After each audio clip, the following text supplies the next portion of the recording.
All right, Internet, you might not believe this, but our friend Deborah has written a book. I have the preview copy here, so we thought we would sit down and discuss the book and find more out about opening, poems and spaces. So, first question, for those who haven't read the book or seen the movie, Poems and Spaces gives us a little bit of a clue, but describe the book. I'm guessing it's not a spy thriller set in Russia. No, I'm glad, because I wouldn't be able to write that. So it's a book of poems that I started writing at the beginning of the pandemic. And I'd actually written a few poems before that, but these are all sort of since, I think the first one was from May 2020 onwards. And they're just short poems, and there are lots of spaces in between. And we kind of came to the spaces part after the poems, most of the poems have been written, just seem to work, but I can explain more about that later. So yeah, it's small poems in the haiku format. So yeah, is that? What's a haiku format? So I'll just put that down. Sorry about that. The haiku format is basically, there's different kinds of haiku. There's the ancient form of haiku, which I am not trying to emulate at all, because I'm aware of cultural appropriation, and I don't want to do that. But then there's the modern haiku, which is using the similar format, and it gives you some rules, basically. And I don't really like rules. I don't like people telling me what to do at all. But sometimes it can be really useful as a format to put things into. So it's like the canvas that you put things onto. So it means there's 17 syllables. The first line has 5, the second line has 7, and the final line has 5. And so I have squeezed my thoughts into that format. And so in here you've got lots and lots of different ones. There's one on each page. As I say, written over the last 2 years.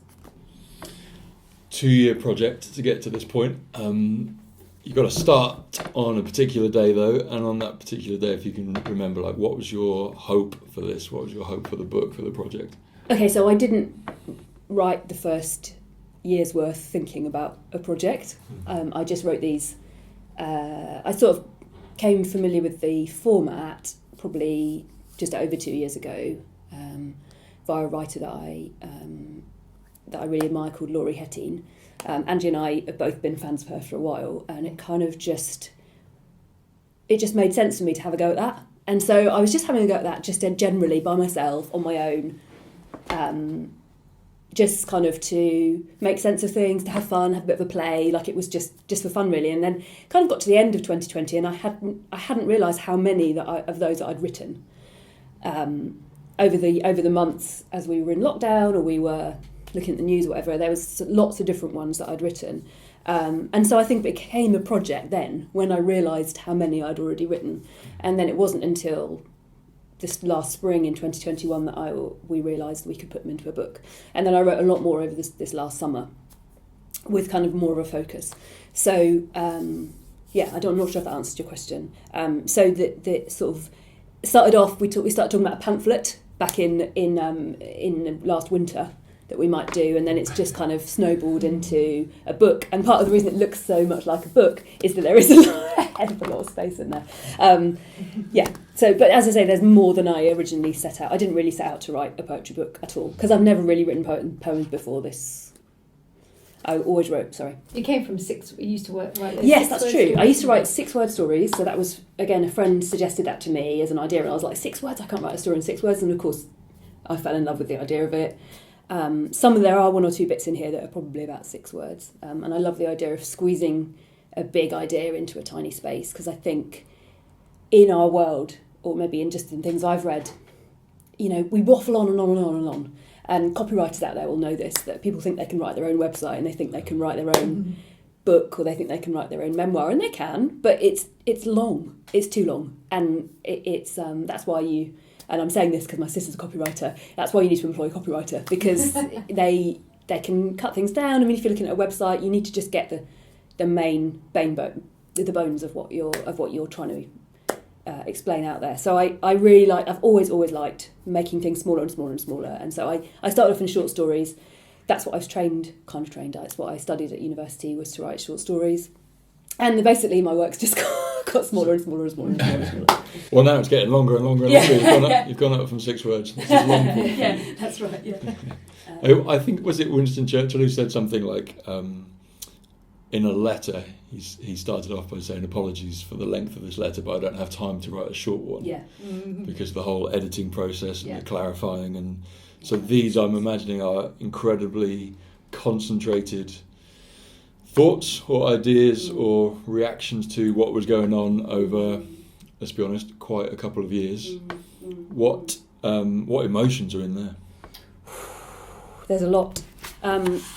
So at the beginning of this book are what I've called prayers, and they're all really short thoughts and ideas. And they came, I think, from a place of huge grief, and we all have our own personal griefs, and we have a collective grief now, don't we? And I think a lot of them come from a place of grief, some from anger, some from fear, some are kind of to do with memory, some are to do with outrage or righteous anger. I hope it's righteous anger. Some of them are from selfish anger.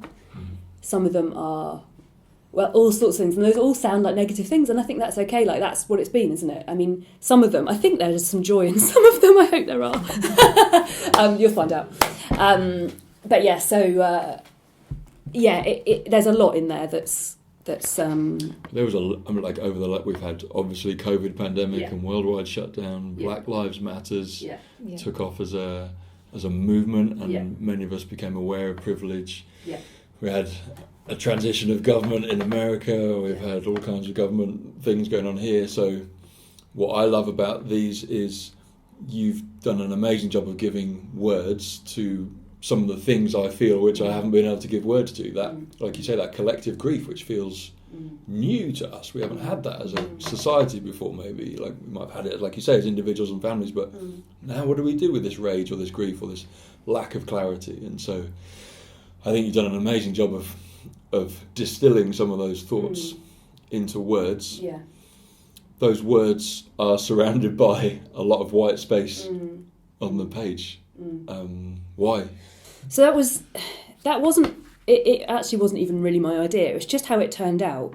And then a few people who read initial drafts said, "Oh, I hope you're going to leave that. How are you going to leave that space in? Because I really want to scribble all over it, and I really want to, or make notes, or." And someone said they could. Someone said, "Oh, is that for drawing pictures on?" And I hadn't thought about pictures, but yeah, great, absolutely, do what you want. And again, that's something that I've always thought about with my work, is that I don't really want people to change it necessarily, because I wrote it for a reason. But I want them to work with it, and I am definitely a scribbler on books. I love books. But I love them for what they say, not for their as objects, although I do like them as objects, I suppose. But I scribble on books. I mean, I've scribbled on this because I've, right up to the wire, changed at least one or two of the poems. But yes, that's the idea really. Is partly it's so you can draw on it, write notes, but also if you want to have a go at writing your own poems, do that. But the other thing is that, I mean, you can see here there's a lot of space, and I think it gives a bit of poignancy to each poem by being surrounded by so much space. Like, it means I'm going to just look at this one. And I was chatting to my designer, Becky, who did the cover design, Becky Hance. We'll put her link up later. And she was saying, "Oh, are you gonna have one on each page, or are you gonna have like space there? Because I'm gonna need that. I'm gonna need that space, because if I look at that thought." And then another one straight after, it's just too much, it's too big, it's too much. I need to just have one at a time. And I hadn't thought of that. And that's what's so lovely about collaborating with other people, is that they have ideas, and that's why you have a team, and that's why we have community, is to feed into different things. And I've only learned about collaboration in the last few years, and it's just been so huge for me, because, we all love to control things, and like, this is my work, I want to do the best I can. And I don't want anyone to ruin it. And I know that a lot of us are perfectionists. In fact, there's a poem about perfectionism in here. But actually working with others is just illuminating, and it's expansive, and it's great. And so Becky's idea to leave that space, so I had a few different people say that from different, they hadn't, chatted to each other. That made me think, oh yeah, it's really important to have that space. And it means you're then collaborating with every single reader in their own way, because they're going to be looking at it, and because there are so few words, people have to add their own meaning or figure out what they think you mean or what it means to them. So then each, reader becomes part of the team. Yeah, that's great. I love that.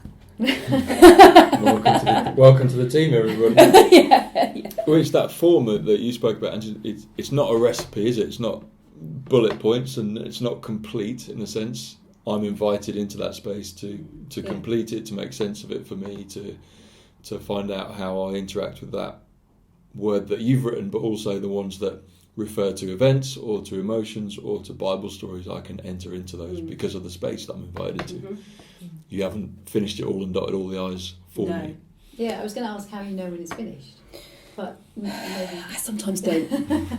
So there's one in here that I literally just finished. Like I got the proof copy and then I was like, oh, it's just not right. So I scribbled it out and had another go, and that wasn't right. So I scribbled it out and had another go. And so I think it's very difficult. It's a good question, but it's a very difficult thing to describe. So, I mean, that's what's nice about having a form, is that you're restricted, because otherwise you could just go on forever and ever, and you'd never know what you're aiming at. But it helps you figure out what it is you're trying to say. Yeah, basically you want a punchline at the end. Yeah. And that's the same for stories. That's the same for novels. That's the same for everything. You need a punchline. And I mean, I can't write jokes, so maybe that's not a great example. But that's where your point is right at the end. And so that's why I wasn't completely happy with that other one, because I was like, that's just not, the punchline isn't strong enough. It needs to be stronger. And so I think you just know if they are or not. What can you talk me through the one that finishes, that isn't 17 syllables, that finishes? Oh yes. It just says one. Oh, can you remember what page that was on? No. So that was it was at the beginning of this year, or the very end of last year. So it was on New Year's Eve, I think I wrote that. Or where are we? I'll just a little note is that I've dated all of these. So they're dated from when I wrote them. Some of them are a bit general because I can't remember which day. I can just remember which month. And when I started writing the poems, I dated them because it seemed really significant. Dates were significant, weren't they, last year and this year, as to like what was going on in the world, why things were happening, and so I dated them. And then I thought, when I wrote the book, I was like, actually, I need to keep the dates in. And actually, it's helpful because I remember when I wrote them roughly, and so therefore I can find them. So 20. Okay, so here we are. Yeah, so there was one. Okay, so I wrote one. Oh, this was the 5th of January. Okay, I exaggerated. So in the UK, last January, early January, we found out we were going into our third lockdown, and we'd already had a non-Christmas, most of us. I mean, we made the best of it. It was great. We were lucky, I think, to be with our own families. Many people weren't. But yeah, so I just felt it was just all too much, and I knew that was how everyone was feeling. It was just too much, again and again and again, and of course we've had more of that this year. And so I wrote one that this is all too much all at once, so let's take it one. And then there's a footnote that says the third UK lockdown took place from then. And I think, yeah, it just seemed appropriate, because we can fill that in with one day at a time, can't we? Or we can all fill it in. We don't need me to write it. At a time. Yeah. And it just almost felt like, that's where we. I don't know, it's difficult to explain. The space is important, isn't it? Yeah. Rather than the words in that one. I don't know if that's what you were getting at. Yeah. Absolutely, and for somebody that would have been one cup of tea at a time, or one more screaming nappy at a time, or one more day on furlough at a time, or one more shift. One more shift, exactly, one more masked encounter at a time. And that's the invitation to become part of the unfinished work, isn't it? And I sometimes post my poems on my Instagram. And I think I reposted that one in September. September always feels like that. September is a really rough corner of the year, and we talked about that a lot, didn't we? And so I felt the same to me. It was like, oh, okay, September again, and this one's different again, and school's going back, and all the rest of it. So it felt appropriate at that time as well. Can you talk me through the difference between how did you decide that the poems weren't prayers, but the things that you called prayers were prayers? Okay, so at the beginning, what I struggled to define, I've put prayers on here because, for me, prayer is a cover-all title. I think we've all, those of us who have faith have been struggling with it the last 2 years, and some before that, and those of us who don't have faith have been thinking, hold on, maybe I need that, or maybe that's something that would be helpful. And so I couldn't decide if I wanted to call them prayers or if I wanted to call them thoughts or questions or ideas or whatever. And so they are all those things, but I think they're also prayers. And I think people who do have faith or have been grown up in the church will look at them and be like, what the hell is that? How is that a prayer? But I kind of think a lot of what we think and feel are prayers, whether we vocalise them or not. And so there's just something to think about, really. And the poems, I suppose I sort of thought about it as, if you think about those prayers as questions, then the poems are kind of a tiny bit of the journey towards the answer. And they're not, I mean, I'm not pretending to be, the divine who has answers for people. But it's my way of working out the answer, perhaps is a better way of putting it, to some of them. Does that, I don't know if that answers the question. I wanted to say that when I saw the prayers written down in a proper book that you can hold in your hands, it felt to me more real, more like maybe that is a prayer, because it is just a question. And my children ask me questions like that. Why shouldn't I pray in that way? So it I found it quite freeing to kind of think, well, there aren't these restrictions that maybe we've been brought up to kind of tie a bow around the way that you pray. Actually, you can just ask a question and then have all this space, or have this moment to wait. Or tears, Yeah. Or so some of the questions are. So one of them is just, I am afraid. That's the one I've opened up. So it's not a question. It's just. There it is. That's it. That's just on the page. And so, I think, I don't know. That's. People can take that and with the space around it. Yeah. They can write what they're afraid of, or they could just think about it, or they could just say, okay, I admit that. Oh, what a relief. And I think a lot of it is about relief, isn't it? And permission and saying, okay, And for those of us who've been to a christening or a wedding or something, and some vicar says, now let's pray, and then it goes very, very formal, and there's formal language and things that you're not allowed to say or to vocalise, and they sometimes seem removed from what I actually feel or what I actually think or what I'd actually like to say. This does, I think, a great job of, I'm allowed to be angry, and I'm allowed to be angry at God with direction, whether I think God is there or not. And if God is there, then I've got some things I want to say at this moment. And I'm also allowed to be afraid. Or if I'm not sure if God's there or not. Exactly. Which, honestly, I've been struggling, with, as we all have. And that's honest, that's okay. And I think that's part of what, I've written about it a little bit in my introduction, is that's a similarity, I think, between poetry and prayer, is that it's about honesty, and it's about, this is what I'm feeling and thinking, and this is what I'm trying to work out. And it's not really about finding an answer, I don't think, although that would be amazing, wouldn't it? But it's just a sort of an exploration, and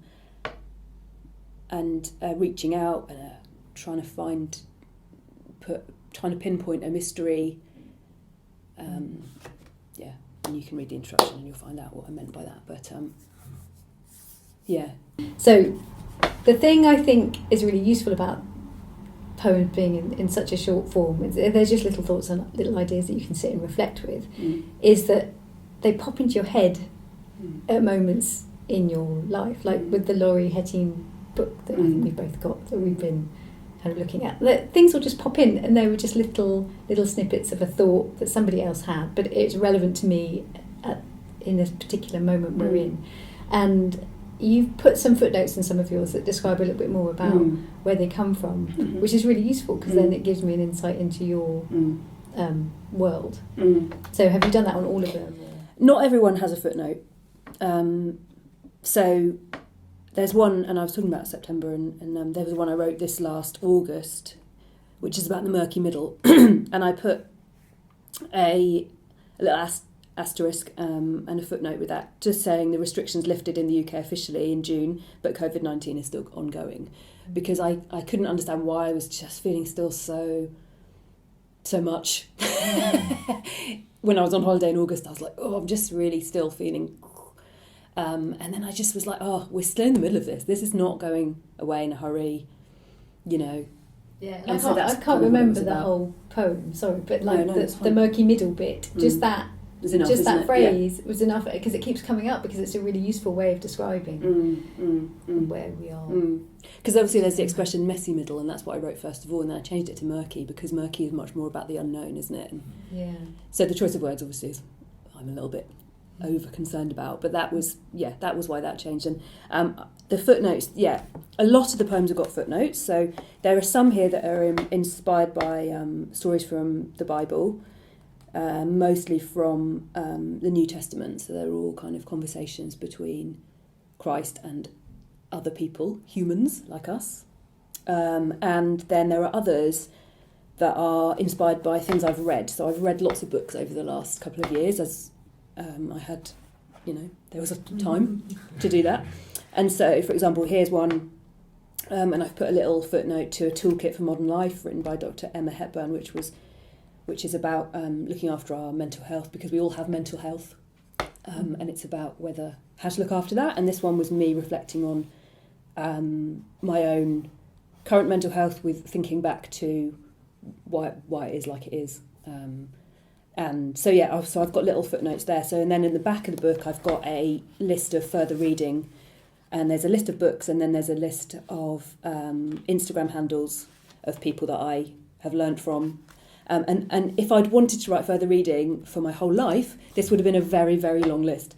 But I just picked the things that I've been reading since I've been writing this, because, otherwise it would have gone forever. And I'm also concerned because I don't think there's any in here about the environment, and that is galling to me, because I finished the book and then I was like, and that is so intrinsic in like my learning and stuff. But I learnt about that before, so I haven't got any things about that in here. But that's, I'll write more, so that's fine. But we have printed it on recycled paper, which I was concerned about. So. And it might not be explicit, but it's part of the angst of the time, isn't it? Yeah, and one of the anxieties and worries about the time. Yeah. So. Okay, so it's out now. We'll stick the links up, and I'll look forward to hearing what you scribble on it, what you think about it. Do send me pictures. I'm with Narrative on Instagram. So thank you for having me. Thank you for letting me do it. Thanks for letting me do it. Thank you for writing it, and I know that your hope is that people watching this and people who pick it up and read it and sit with it and have the courage to sit with each page for a time find an invitation to an expansive conversation with themselves, with their minds, with the divine, with their understanding of God or not God, and an invitation into peace through it all. Thank you. Thank you. Thank you, guys.